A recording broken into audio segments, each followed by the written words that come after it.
Loyo ogama lakhe kuthiwa nguMancinza kuthiwa ke usexolisile kubantu base South Africa ngenkulumo enokucwasa nenzondo ebekade eyibhekise kuphakela umthakathi lapho la kade esho khona ethi uphakela umthakathi wathola imali engana no 3 million kuRamaphosa.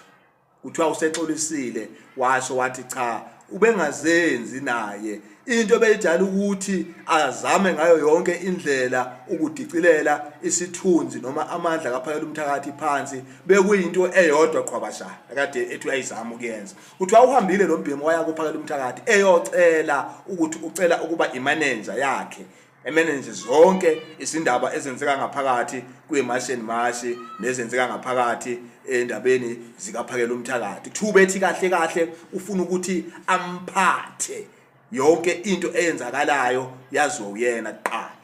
Yayizwa lo ndaba leyo. Kuthiwa ke cha uphakela umthakathi ukade wamchitha ke wathi hayi ngeke azakwazi ukwenza lokho khona umuntu vele owenzayo leyo msebenzi lokho. Kuthiwa kwamdina kakhulu lokho umfoko kaMancinza kwamdina kangokuba uze wakhanda iso enhlizweni yakhe lesuku elayiqhinga lingasebenzanga agcina kade selinekela izwe lonke.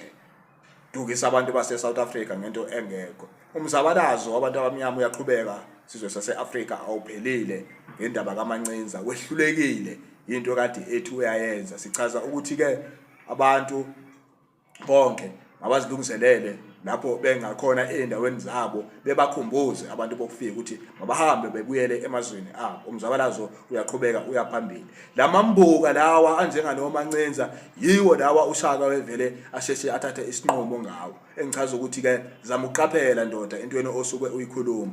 Zama uqaphela wepho kaMancinza ukhiphe lamanzi lawa agcwele emasendeni.